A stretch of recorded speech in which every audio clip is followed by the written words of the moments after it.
अस्सलामुअलैकुम welcome back to another brand new vlog. तो अज का व्लॉग जो पिंड साढ़े जलसा नसर सियान साहब होर करा रहे हैं, साढ़े गुआढ़ी भी ने। तो अज इंशाल्लाह अटेंड करने विखाने की कोई रौनक बनती है, कहना कोई समाव है, ठीक है नाल बने इंशाल्लाह तुहानू मज़ा आएगा।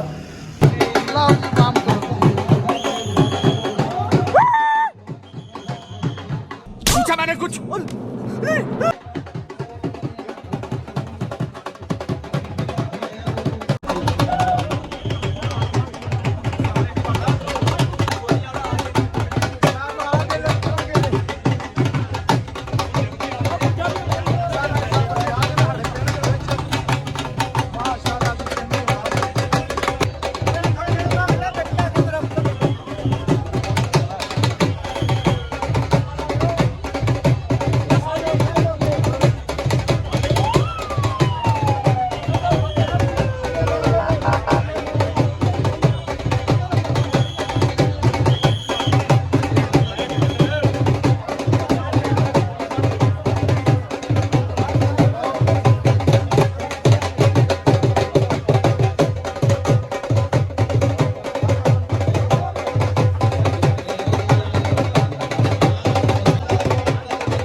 सानू हाब दे विच भी नहीं भुलना, जेड़ा गुजरिया काफ दा दौर जियो। पैसा मुलक दा लाया मुलक उते दिता है खाली मुखे जोर। वो दिते जाल वछाए ना सड़कां ते कच्चा रेहाना शहबाज जो गल्ला लिखदा है वो जरा करना यारो गोरे जियो। पानी फुल्लां नू मैं लाया पानी फुल्लां नू मैं लाया खुशियां मनाओ सजनो मूसा नासरा ने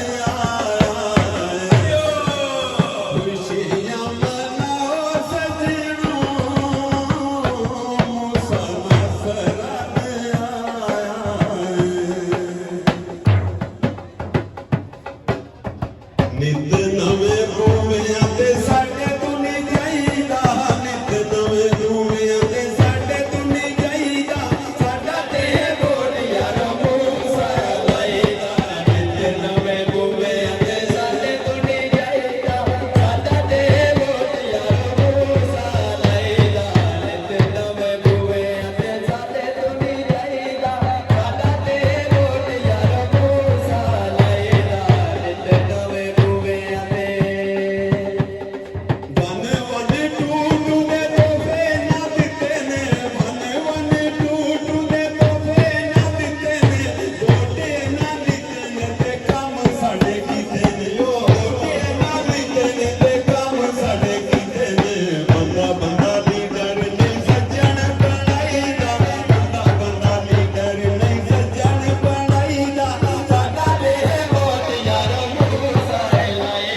ਗੱਲ ਇਹ ਵੀ ਨਾਸਰ ਨੰਬਰਦਾਰ ਸਾਡਾ ਬੜਾ ਮਿਹਨਤੀ ਬੰਦਾ ਹੈ। ਅੱਜ ਚੁੱਕੇ ਟਾਈਮ ਦੀ ਸ਼ਾਰਟੇਜ ਹੈ, ਟਾਈਮ ਥੋੜਾ ਹੈ, ਚੋਈ ਸਾਹਿਬ ਨੈਕਸਟ ਟਾਈਮ ਹੋਲੇ ਮੁੱਕ ਜਾਂਦੇ ਨੇ, ਫਿਰ ਪੂਰੀ ਪਰਫਾਰਮੈਂਸ ਇਨਸ਼ਾਅੱਲਾਹ ਦਿਖਾਏਗਾ ਨੰਬਰਦਾਰ।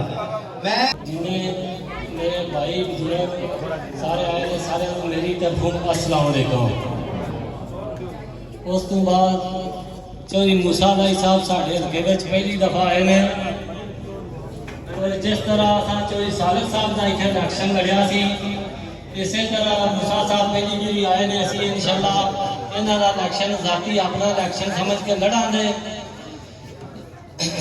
इंशाअल्लाह। साढ़े ਜਿਹੜੇ ਕੋਈ ਕੰਮ ਸ਼ਾਮ ਹੋਏ ਉਹ ਜਿਵੇਂ ਇੱਥੋਂ MP MNA MBA ਬਣ ਕੇ ਜਾਣਦੇ ਬਾਅਦ ਵਿੱਚ ਅਸੀਂ ਇਹਨਾਂ ਅੱਗੇ ਜਿਹੜੀਆਂ ਸਾਡੀਆਂ ਕੋਈ ਹੋਈਆਂ ਰਿਕੁਐਸਟਾਂ ਅਸੀਂ ਇਹਨਾਂ ਅੱਗੇ ਅਪੀਲ ਕਰਾਂਗੇ ਤੇ ਇਨਸ਼ਾਅੱਲਾ ਸਾਡੇ ਕੰਮ ਵੀ ਕਰਨਗੇ।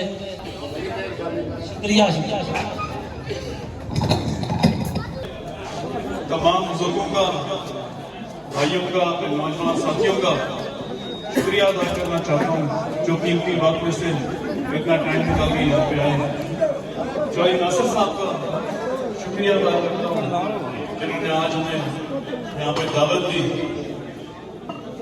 आज यहाँ पे इकट्ठे होने का एक ही मकसद है कि जिस तरीके से आप लोगों ने जनरल इलेक्शन में श्री सालिक साहब को कामयाब कराया है उसी तरह 21 अप्रैल को कोशिश करें कि जितने आपके दोस्त हैं, रिश्तेदार हैं, साथी हैं, सबको आगाह करें कि हमारा इंतखाबी निशान ट्रैक्टर है, जमात हमारी मुस्लिम लीग काफ है।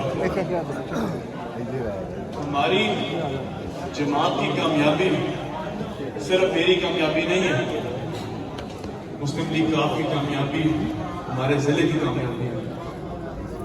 ये जमात जब भी अल्लाह ताला ने नवाजा इक़्तिदार से तो हमेशा जिला गुजरात एक तरफ रहा है और पूरा पाकिस्तान उस तरफ रहा है। इसी तरह जो तमीर और तरक्की का सफर हमने शुरू किया था इंशाअल्लाह ताला उसको दोबारा वहां से शुरू करेंगे। इंशाअल्लाह ताला सबसे उम्मीद रखता हूँ कि आप लोग अपने अपने इलाकों की सही तरीके से निशानदेही कराएंगे और इंशाअल्लाह ताला जो जो काम हम बोलेंगे हमारी पूरी कोशिश रहेगी कि हम जल्द से जल्द मुकम्मल करा सकें।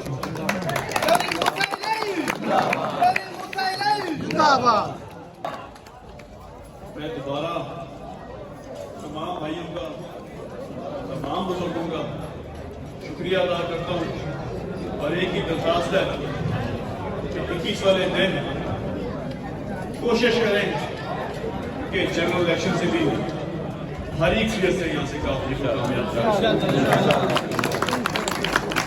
बहुत शुक्रिया। चौधरी मूसा भाई साहब, मूसा तेरी जीत इंशाअल्लाह।